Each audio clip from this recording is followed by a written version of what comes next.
Imagine this scenario. You're out of the office unexpectedly, and a colleague pings you because they need access to some system you have credentials for. Now, my listeners would never send passwords over email or Slack. But what about your coworkers? How many organizations out there are sending logins back and forth in plain text? Worse yet, how many just store all of their logins on a shared spreadsheet? Keeper Security's password management platform locks down logins, payment cards, and more in a patented zero-knowledge encrypted vault. Sign up for a Keeper free trial today. Visit securityweekly.com/Keeper. Workloads protected by VMware are the safest workloads in the multi-cloud. Private cloud, public cloud, any cloud.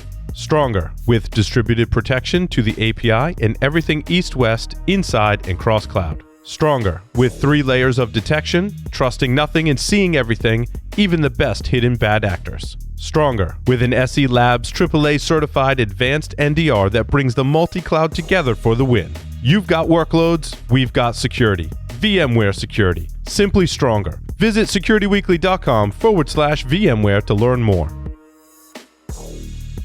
Welcome back to Enterprise Security Weekly. Don't miss any of your favorite Security Weekly content. Visit securityweekly.com/subscribe to subscribe to any of our podcast feeds and have all new episodes downloaded right to your phone. You can also join our mailing list, Discord server, and follow us on social media and our streaming platforms. All right, and for our second interview today, Dr. Branden Williams joins us today to talk about the state of identity in the enterprise. Branden has over 25 years of experience in business technology and security. He specializes in unraveling complex problems while reducing risk. He also digs airplanes, traveling, and barbecuing, which is a good thing Paul isn't here because they could go deep down a rabbit hole on barbecue equipment and techniques. Welcome to the show, Branden. Hey, thanks, Adrian. I appreciate it. Yeah. So it's been a while since we've chatted. So just starting off, are you done with PCI for good? Are you out of that world?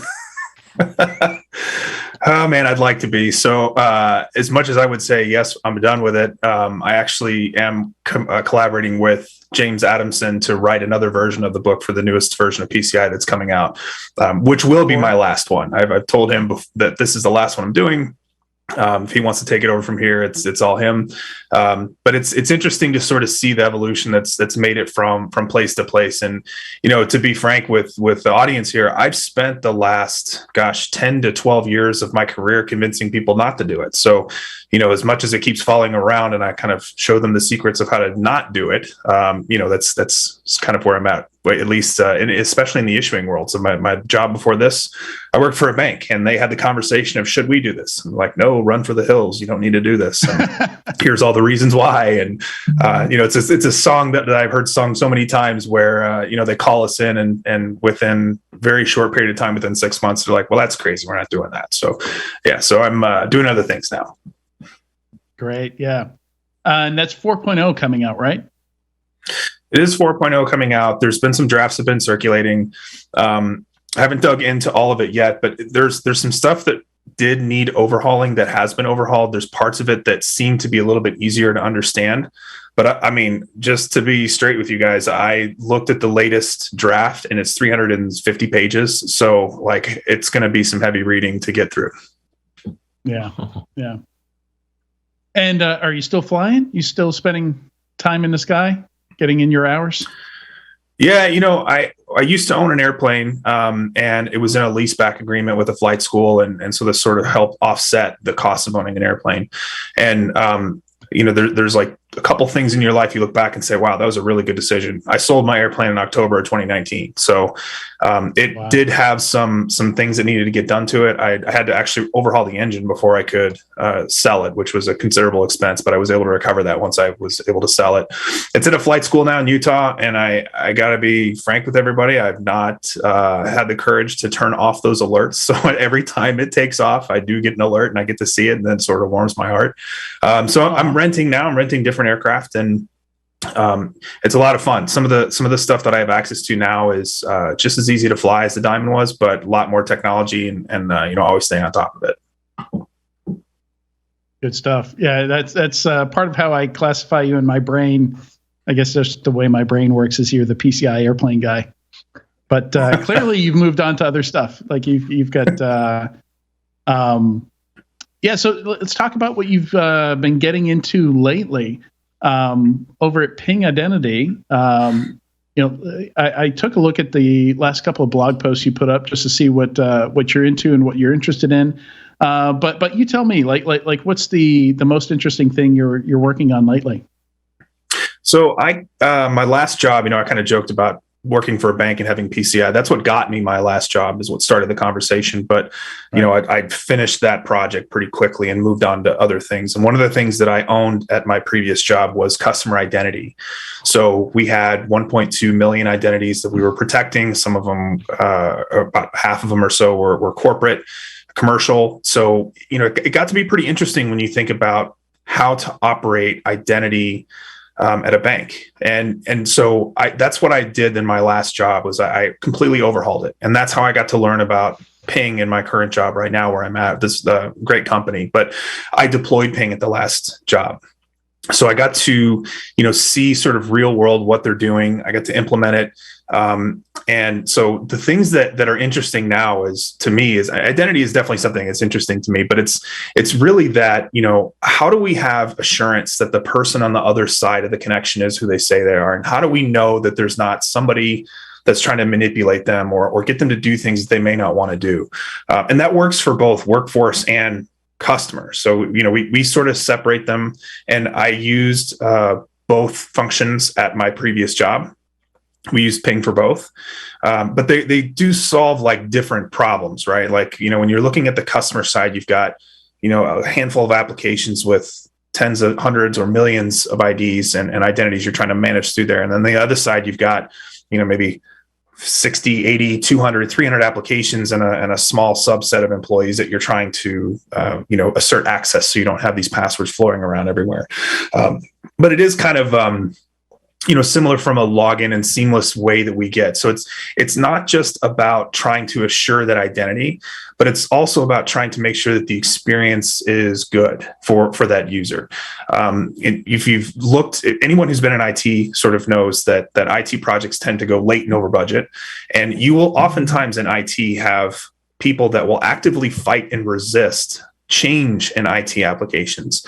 And there's tons of documentation, documented cases. In fact, probably one of the more recent one is American Airlines and the change from the old system Sabre to the new system with the acquisition of the merger, I guess, of US Airways. And, if you talk to some of those seasoned American Airlines employees who could type 1,000 characters a second and just get all this stuff, they weren't able to, that making the transition is difficult, right?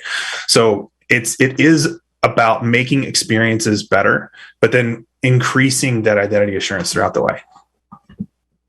Yeah. My ex-mother-in-law was a travel agent, and I always had to set up WorldSpan on her computer because it still used ActiveX controls. And like as versions of Windows got on, it got harder and harder to get it functioning on a new machine. But yeah. So you brought up something interesting to me, talking about the segregation between consumer and employee. On the employee side of things, I still see people carrying a work phone and a personal phone on a pretty regular basis. And this is something I thought would resolve itself at some point. And it's still common to see somebody, create a work spreadsheet because they need to share it with somebody in their own personal Google. Or personal Office 365 or something like that. Do you have a sense of whether that's just going to continue to be an issue, or if we're getting closer to being able to balance, kind of the whole BYOD situation as it applies to identity for employees on the employee side? Yeah, no, it's a tough problem. Like there's a reason why we still see this. When you think about, your personal world and trying to separate out your work stuff from your personal stuff, take the mobile phone aside. Like it's very easy to say, well, I have a work computer and I have a personal computer. And as long as I don't intermix those or do personal things on work and vice versa, then I can keep those worlds somewhat separate. But when you look at how pervasive technology is, it becomes difficult. Those lines become blurred. So the things that we sort of talk about, I mean, we're doing some of the zero trust stuff, and like I know that there's probably people rolling their eyes a little bit because it is a little bit more marketing than anything else. But the whole point of what we're trying to get to is that it shouldn't really matter, what type of device you're using. If it's something that is related to work and done in the context of work in a work tenant, then we should be able to control and maintain that inside that work tenant. And then vice versa, if it's something personal, we should be able to keep it separate. On the bring your own device side, especially when you look at iPads or tablets, I should say, just not everything's Apple, tablets or phones. It's surprising to me that there's still people that have the multiple devices. And I know that some of that's legacy, meaning that there are some corporations that still are sort of managing those things very separate. They haven't really gotten to the point of saying, well, I'm not going to manage this fleet of mobile devices. Instead, what I'm going to do is I'm going to give you a stipend for, a device replacement and for amount of your plan. And then just let you manage it. And what we'll do is we'll put, whether it's not iTunes, it's the I can't think of what the Microsoft one is, but it's still an MDM, right? So we're going to put some sort of an MDM Intune. There we go. Yeah. So it's going to be Intune managed, where I know that if you're turned or something happens, that I can blast that thing away. I know that there's lines in place that prevent me from crossing back and forth. That's what I had at my last job. I only had one device, but it was very clear. I think it's maybe the biggest annoyance is that if for some reason I was just hell bent on using Excel on my phone, I know we're all laughing because nobody wants to do that. But if I was, when you do something like Intune, you have now associated your Excel app. It can be managed by your organization and has to be signed in that way. And it uses that license. And then there's DRM and other types of policies that you can enforce there, which means that it becomes difficult for me to use it personally. I would have to have a separate device or learn another application to use. So to me, I agree. Like, I feel like some of this stuff should be resolved or is available to be resolved. The other side of it too is that it's not cheap, right? Like, you do have to make investment, and not only from an upfront change and manage that change perspective, but you also have to maintain it and make sure that over time you're constantly checking in and constantly approving and rolling out new policies where you need them. And so that can be time consuming and maybe not a priority for some organizations. So it's an interesting point you make, because I'm a person that carries both. I've had BYOD for a while. I don't anymore because of some regulatory requirements coming out that basically say your device cannot be BYOD enrolled while leaving the country, and then it has to follow the corporate device policies when coming back. And the corporate device policy says before you can re-enroll it, it must be wiped. Well, I'm not going to let them wipe my freaking personal device. Thank you very much. Done. So the problem is I don't think the limit lines and policy are completely aligned with using a personal device, even with data separations. I love the idea of fewer devices, but there's some practical limits, and I think they're self-imposed. But the question that's also in my mind is, do we mix? Is the identity as this idea of a personal versus a corporate identity really a fake thing or fading, so that there's only one Lee Neely and he's logging, and it's the context he's working in that makes the decision now? Is that where we're heading? I think, yes, I think that is where we're heading, especially when you relate it to like validating that person is who they are through some sort of credential that's been issued by a trusted source, right? So, trying to digitize these things and have people present almost like an identity wallet, right? So I think when you look at YubiKeys or any sort of U2F, that sort of gets you a little bit way there if you think about it in some respects, right? Because I could use that same U2F on my bank, and then I could also use it on my VPN. Like, if it's an approved device, I can use it in both places and it's tied to me and my identity. I think we need to get to, there's pluses and minuses, right? The plus is that we get better identity assurance. The minus is that there's probably a ton of privacy issues like all over the place related to this that maybe we haven't even uncovered, or at least have created solutions for. I do agree. These devices are very, very useful. The strength of issuing is important too. Some things, and I don't know if applications owners are used to deciding what strength of authenticator and strength of issuance is necessary for accessing their data. Well, we actually are. I mean, that's something I'm passionate about, because I don't think that every piece of data you need to access requires, massive levels of like a U2F authenticator. There are certain instances where you would want that. We also, so there's a product that we have called Risk. So basically there's other companies that have tried to do this, but when you're talking about watching that session and that login, we profile the device, we look at the activity, and we say, okay, yeah, we've seen this before. This looks like the type of, common activity we've approved in the past. We're just going to go ahead and approve it without asking for MFA. But if that person then decides, well, I'm going to go access customer data, or I'm going to do a wire transfer, or I'm going to do something that has a little bit more impact, then okay, well, let's go ahead and step up. And then once we've stepped up to that level of authentication, we can remember that for a period of time and sort of use that and assert it down the line as the person's doing, whatever it is that they're doing. Right. Well, that's interesting, because what you're talking about, a lot of those are post-authentication activities, and a lot of apps aren't necessarily designed to do that. In fact, that was a common CASB use case that I would see is, you log into the payroll provider with a username, password, no problem. But the moment you want to change somebody's salary, then you get prompted for an additional method of authentication.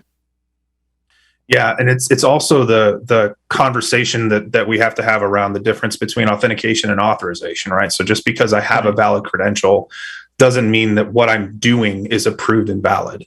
And you can even sort of, like in the past job, we had to break entitlements, these authorization entitlements, into sort of macro and micro levels, right? So on the macro side, when you would log into the financial applications, if you were allowed to send wires, then a wire transfer icon would show up and you could click that.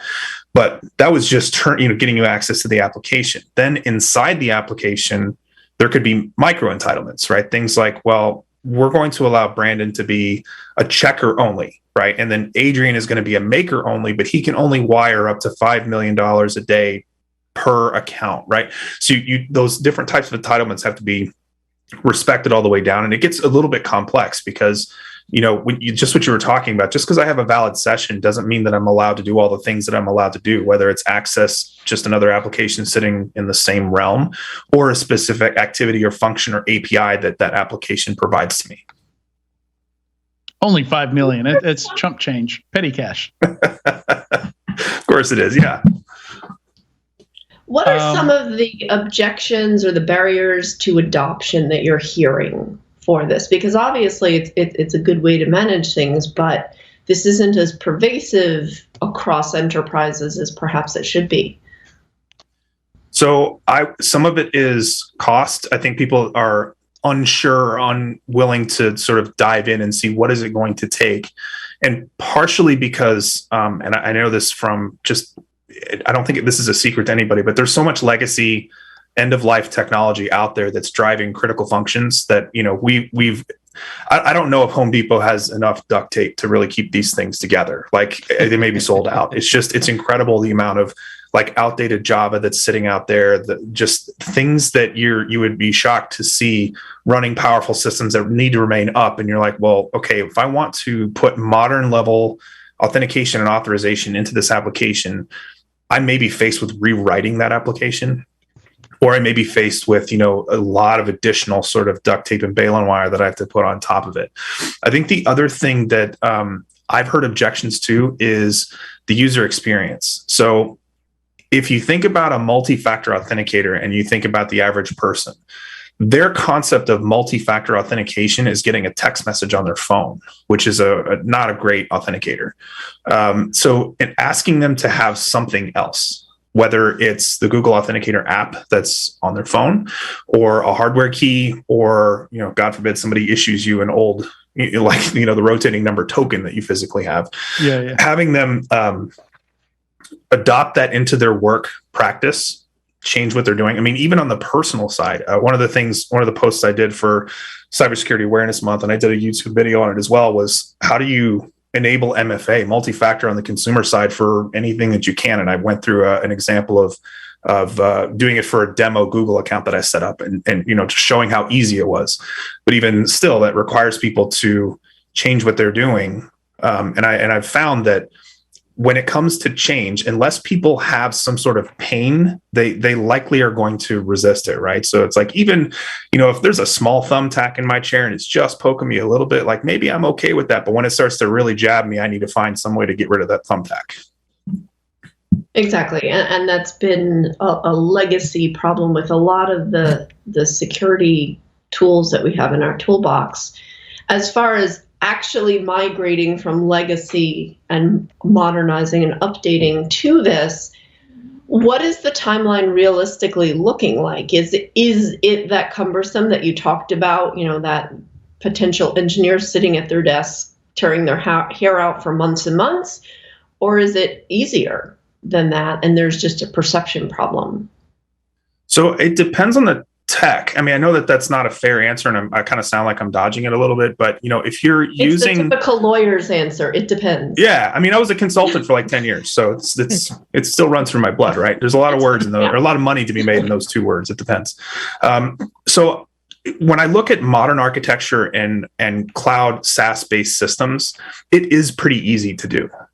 But what I think you're going to find is that nothing is ever that simple where I only have one type of architecture. Like, the joke is that on day one of your company, your company's IT is in a good state. On day two, it's no longer in a good state. Something changed. You installed something different. You have a patch that's missing.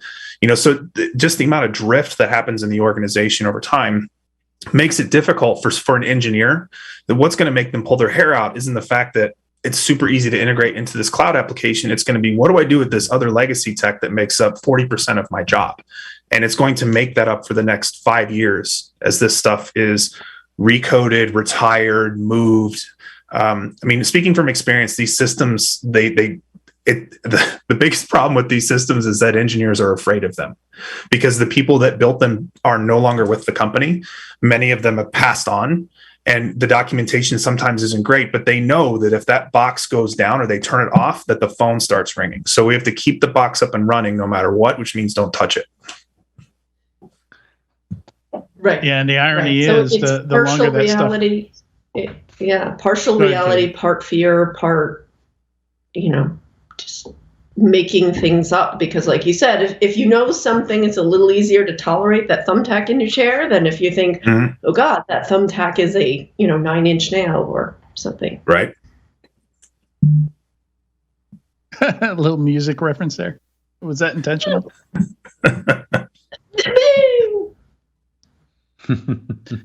Yeah. So shifting a little bit, one of the other blog posts I saw, I found pretty interesting, the managing to a state of abundance. I thought was an interesting idea, talking a little bit about, folks being afraid to get rid of tech debt, to get rid of legacy stuff or build on it. Was this idea of, I think this very much applies to InfoSec thinking, to this kind of risk thinking where everybody's just looking to remove the bad, and maybe not setting the bar high enough. Am I understanding that well enough, that it's not like a binary state, it's just not a healthy way of thinking? Yeah, it was an article that I can't remember if I found it doing my dissertation work or if it was in one of the courses that just happened to pop through in my research, but it's exactly that. It's not, we sort of think of our state as binary, as either like, I'm sick or I'm not sick. Like we can all relate to that right now. Right. So the absence of illness doesn't mean health, right? It just means the absence of illness. So, if we were saying, if I'm, I have illness on one side and I have no illness, then the next one over would be vitality. Right. So it's really thinking about, how do I improve my state? And I feel like especially when you're talking about IT, because it's so complex and there's so many systems that are out there and so much inner workings that happen, we're going to say, is this system working? Right. So working could mean, is it effective in like keeping call volume down? Are people yelling at me that it's not doing what it's supposed to do? Is it efficient in that it doesn't cost me millions of dollars to run this system because I'm like basically did a lift and shift into an EC2 instance and now I'm paying through the nose, right? So, and there's actually a state that happens after that when somebody's allowed to think about what does this system actually do and how do I make it better and how do I improve? So, think about Kaizen and the Toyota production system and DevOps. Like, we're always trying to improve. But if somebody's not given the freedom or the ability or the budget or whatever it is to use their brain to say, hey, you know what, this system is up, but with a little bit of tweaking here, I can make it work a lot better. I can improve user experience. I can reduce processing time. I can make things more resilient. If we lose a node, then the system doesn't come down. So that was one that was, it sort of spoke to me, because I feel like those three states, whether it's negative, neutral, and positive, like, you can find those in various parts of your life and work. And the more you shift to that positive side, the returns, at least in my experience, seem to come very quickly. And they also are good for you personally, and it makes you feel better. And, whether it's in your professional life or your personal life.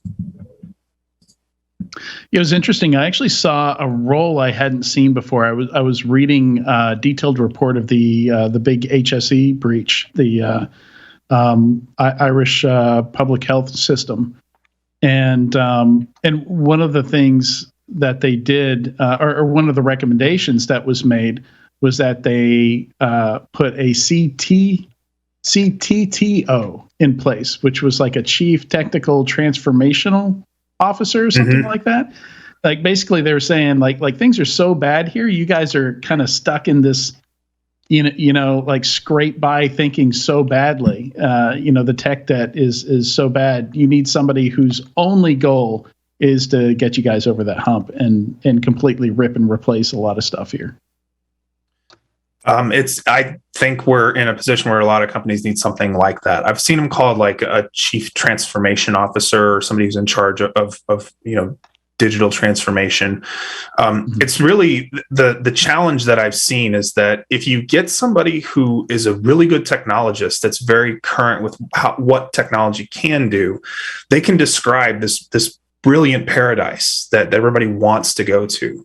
But what they seem to fall down on, and this is experience that I've had with more than one person, is that they're unable to build the bridge, right? So like you can't just show people this thing off in the distance, this, utopian island in the middle of the ocean, if you can't figure out a way to get them there, and also make it, to where what was happening, in the old state is also going to happen in the new state, and everybody sees that it's better and more effective and faster, and they get to the personal benefits, right? So examples of personal benefits: you don't get called at 3 a.m. on a Saturday because some system went down. Why? Because the system is more resilient now.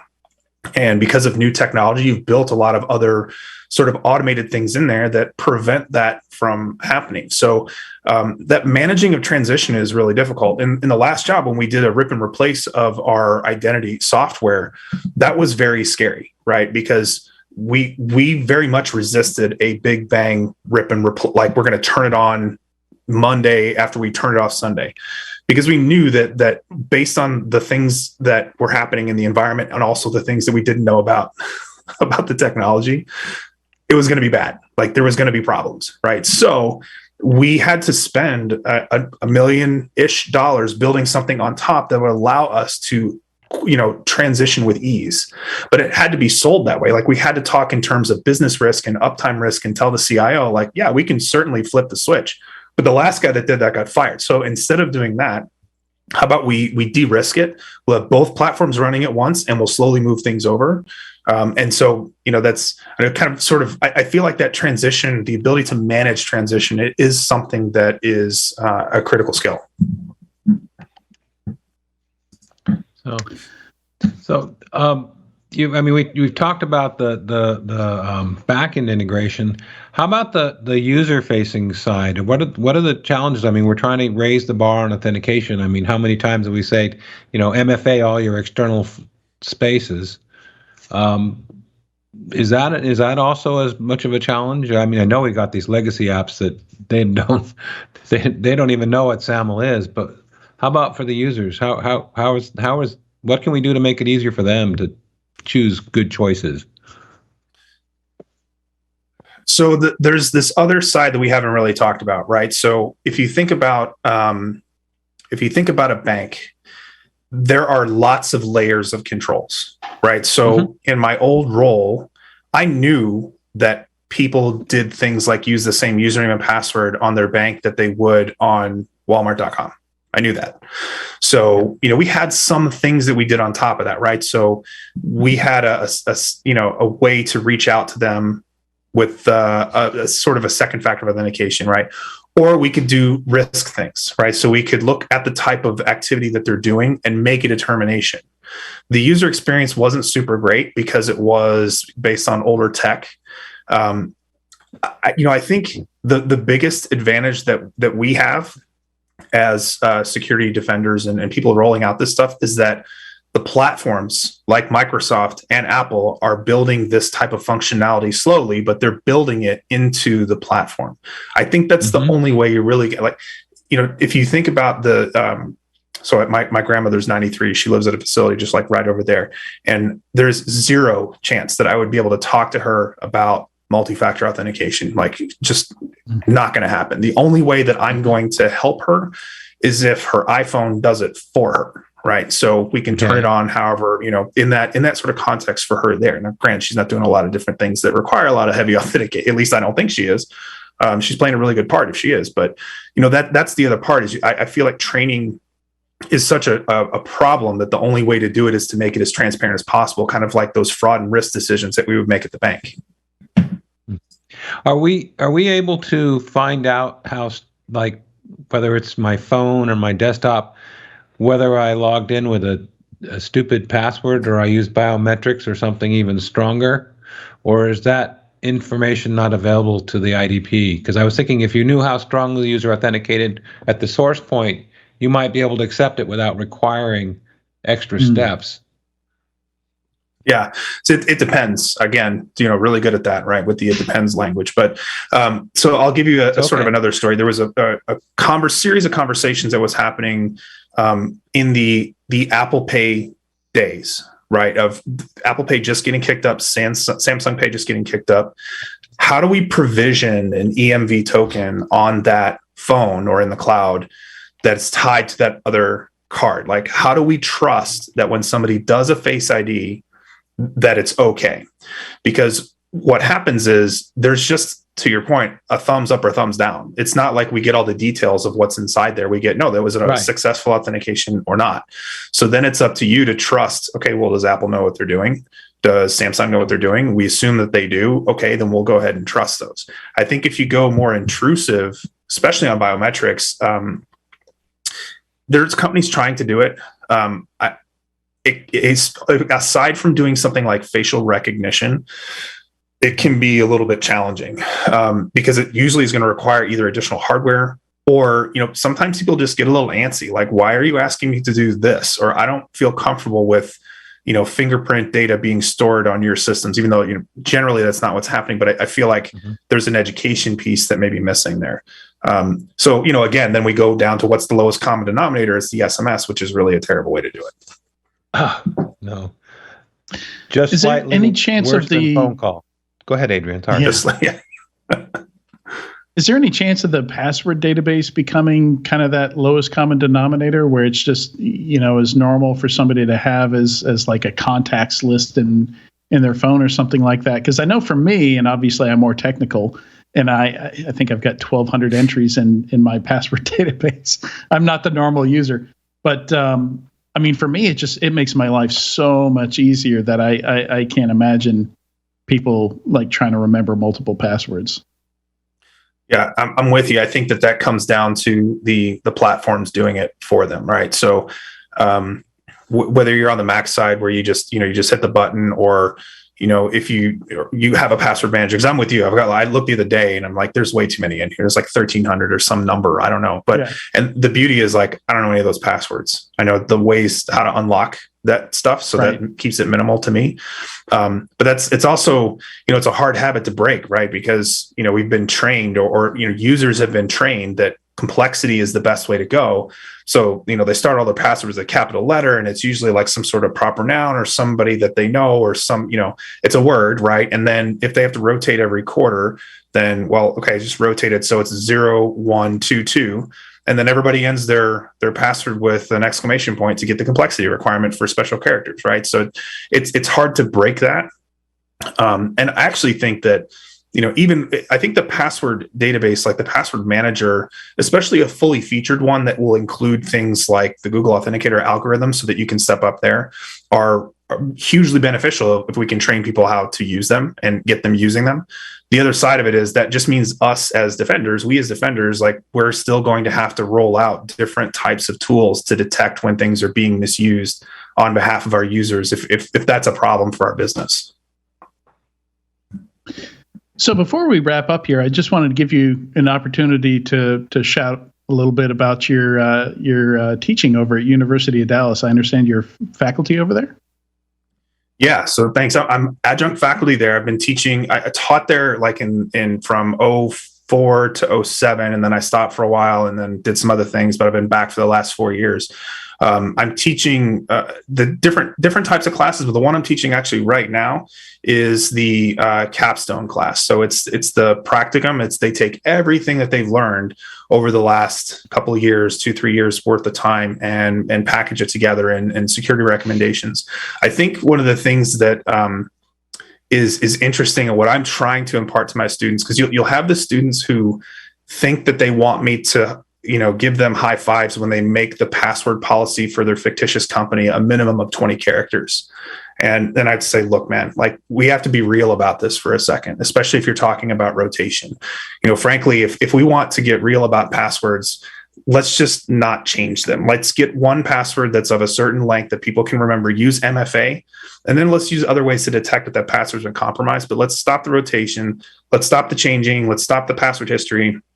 Only change if we think something's been, compromised. But that's a hard habit to break, right? That's how many years have we been told this is the way it needs to be, and now we're sort of saying, no, it really doesn't need to be that way. So, but it's a lot of fun. Like I sort of say that, I've got 25 students this term, so I get 25 different perspectives to sort of consider and learn from and bring to the table back to the students, where they're just getting one. So it's very rewarding for me. And is that a virtual remote program, or is it only local in-person class? It's both. This term I'm teaching online. We use, I think Brightspace is that's our provider that we use, but it's the same course. It's either taught live or online. And I've taught both, but with COVID at the university, they've sort of, more stuff is going virtual right now. I'm hoping that maybe by the fall, things will start going back to in person, but because I like both. I mean, the in-person one gives me time to really have better interactions with the students, and we can actually unpack specific problems. And to me, that's when I went through my master's program. That was the thing that was interesting to me, is like, people coming off the job and saying, okay, this is what we did today, or this is a problem that I saw this week. How would you guys solve it? Or how would you guys address it? And then really watch them draw from all the stuff that they've had over the last 3 years and coming up with unique solutions. Yeah, that's awesome. That sounds like a fun class. It's a lot of fun. Branden, thank you so much for joining us on Enterprise Security Weekly today. I enjoyed it. All right, thanks for having me. All right, we'll be right back in a few moments with the weekly Enterprise News.